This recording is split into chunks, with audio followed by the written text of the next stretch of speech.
pour une nouvelle vidéo. Aujourd'hui on va parler de perte de poids, surtout de blocage de perte de poids. J'ai souvent ce cas là dans mes DM Insta, des personnes qui ont diminué drastiquement leurs apports énergétiques mais qui n'arrivent toujours pas à perdre du poids. On va parler de régime drastique, du fait qu'on mange souvent moins de 1200-1000 calories et je vais vous expliquer pourquoi vous pouvez pas perdre du poids et surtout pourquoi c'est hyper dangereux. Première chose essentielle sur laquelle je veux revenir, c'est que le poids ça ne veut rien dire. Quand on se pèse sur une balance, et ben le poids affiché c'est le total de nos os, de l'eau qu'il y a dans notre corps, de nos muscles, de notre gras bien évidemment, mais également de nos organes et également de ce que contiennent nos organes, donc de ce que contient la vessie et ce que contient nos intestins. C'est pour ça que quand on va aux toilettes, et ben on perd facilement 400-500 grammes parce que tout ce qui est contenu dans nos intestins et dans notre vessie, c'est du poids. Bref, je veux vous faire comprendre que si vous faites 60 kg, ce n'est pas 60 kg de gras. Lorsqu'on veut faire une perte de poids,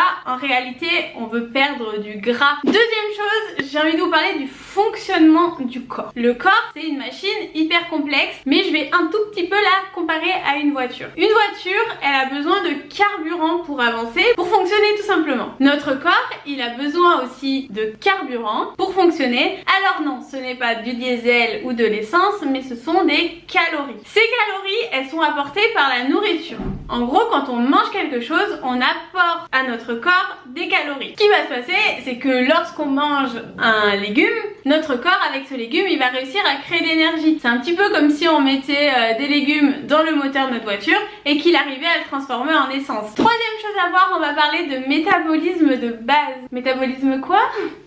Je vous vois venir, je vais tout vous expliquer. Dans cette vidéo, je vais essayer d'être vraiment simple, concise. Le métabolisme de base, c'est tout simplement la quantité d'énergie dont notre corps a besoin pour subvenir à ses fonctions vitales. En gros, c'est la quantité d'énergie que si on était allongé sur un canapé toute la journée, on aurait besoin pour pouvoir respirer tranquillement, pour que notre cœur batte, pour que notre cerveau continue de fonctionner, pour qu'on continue de digérer également. Ce métabolisme de base, donc cette quantité d'énergie qui est dépensée par nos organes vitaux et pour nos besoins vitaux, elle est calculée avec l'âge, le sexe, la taille, le poids. Le souci c'est qu'en fait c'est bien plus compliqué que ça. Il y a plein d'autres facteurs qui vont varier, notamment les antécédents avec la nourriture, trop de régime yo-yo ça affaiblit un métabolisme de base, les problèmes de thyroïde également, et il y a également les conditions de vie. Quatrième chose, maintenant qu'on sait que notre corps dépense automatiquement de l'énergie sans rien faire, on va voir ce que c'est notre dépense énergétique totale. En gros, en une journée, on dépense de l'énergie, on dépense pas uniquement l'énergie vitale. Pour comprendre ce que notre corps il dépense en énergie totalement dans la journée, il faut se dire qu'il va dépenser donc ce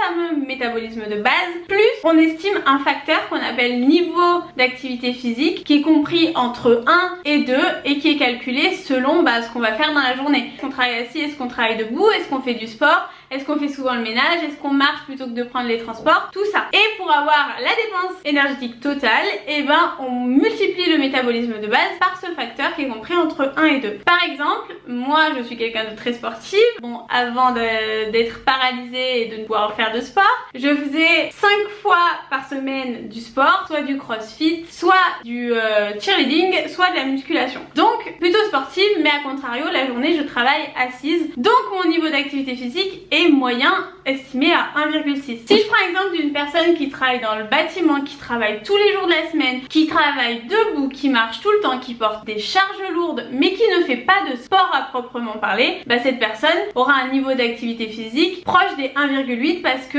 sur une plage horaire bien plus large que la mienne, il sera toujours en activité. Cinquième chose, on va parler des choses sérieuses. On va parler de balance énergétique. Maintenant que je vous ai bien parlé des dépenses, on va parler des besoins et des dépenses. La balance énergétique, il faut s'imaginer une balance avec d'un côté nos besoins, d'un côté nos dépenses. Si on apporte plus d'énergie à notre corps qu'on en dépense, dans ce cas-là, la balance énergétique est déséquilibrée, plus d'apport que de dépenses, et ça va aller en faveur de la prise de poids. Inversement, si on a une dépense énergétique qui est supérieure aux apports, la balance se déséquilibre de l'autre côté et dans ce cas-là, on va perdre du poids. Si nos deux sont 100% équilibrés, dans ce cas-là, on va juste stagner, maintenir notre poids. Pour faire simple, très simplifié, bien évidemment il y a des tonnes d'autres facteurs qui peuvent empêcher la perte de poids et empêcher la prise de poids également. Dans cette vidéo on va parler essentiellement de ce phénomène, on va pas aller chercher plus loin, l'objectif c'est vraiment de comprendre ça. Pour être simple, ça voudrait dire que pour prendre du poids il faut avoir des apports supérieurs aux dépenses, pour perdre du poids il faudrait avoir des apports inférieurs aux dépenses, et pour maintenir son poids actuel il faudrait consommer autant que ce qu'on dépense. Le gros problème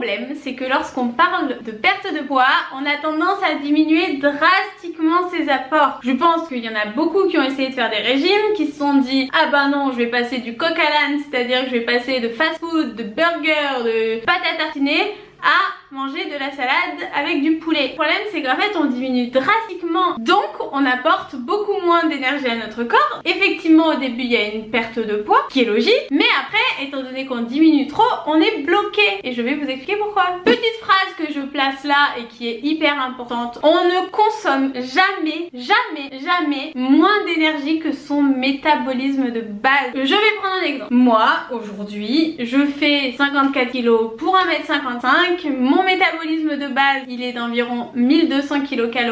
Alors oui c'est faible parce que je suis petite et surtout parce que j'ai beaucoup d'antécédents qui ont fait que j'ai défoncé mon métabolisme et aujourd'hui bah j'ai énormément de mal à le réaugmenter, tout simplement parce que ça prend beaucoup de temps. Mon niveau d'activité physique il est de 1,6, donc ça me donne une dépense énergétique journalière à peu près à 2054 kcal. En gros ça veut dire que si j'ai envie de prendre du poids je vais manger plus, si j'ai envie de perdre je vais manger moins. Admettons je veux perdre, puisque c'est le sujet de cette vidéo, je vais diminuer de 5% par rapport à cette dépense mes apports. Ce pourcentage il varie selon les personnes, c'est vraiment personnalisé ce pourcentage, il faut pas croire que c'est 5% pour tout le monde, il ne faut pas se fier à ce pourcentage, il varie tout le temps. Donc en gros ça voudrait dire que j'ai besoin de manger par jour 1951 kcal alors que j'en dépense 2054 pour pouvoir perdre du poids efficacement sur du long terme. Donc vous le voyez bien, c'est beaucoup plus que mon métabolisme de base,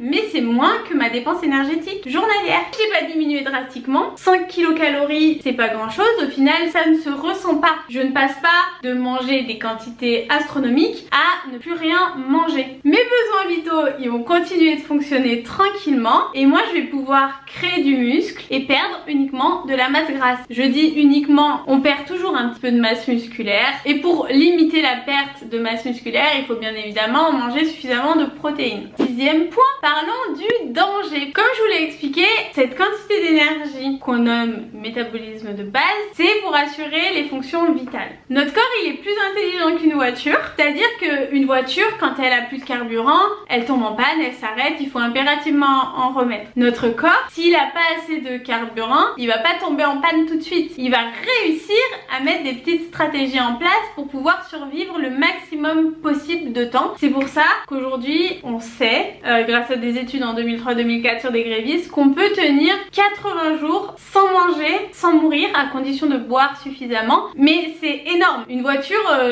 si on lui apporte rien, elle tient pas 80 jours, je vous le dis. Quand vous mettez votre corps en danger, donc quand on mange moins que le métabolisme de base, donc si moi demain je me mets à manger 1100 calories par exemple, alors que mon métabolisme de base est de 1200 kcal, mon corps il va se mettre en mode guerre, en mode survivor. Donc dans ce cas où on apporte moins d'énergie à notre corps de ce dont il a besoin pour subvenir à ses besoins vitaux, première étape, notre corps va diminuer son métabolisme. Et oui, il va faire en sorte qu'on ait besoin de moins d'énergie pour pouvoir respirer, pour pouvoir réfléchir, pour pouvoir digérer, pour pouvoir vivre. La première étape, il diminue son métabolisme de base. Après pour le remonter, je peux vous dire que c'est une galère. Deuxième chose, il arrête de construire du muscle. Pourquoi? Parce que le muscle c'est le tissu le plus énergivore. En gros c'est celui qui consomme le plus d'énergie, donc il arrête d'en construire et si ça dure longtemps, il va même aller chercher l'énergie dans les muscles, donc détruire du muscle pour pouvoir récupérer le glycogène qui se trouve à l'intérieur. Troisième étape,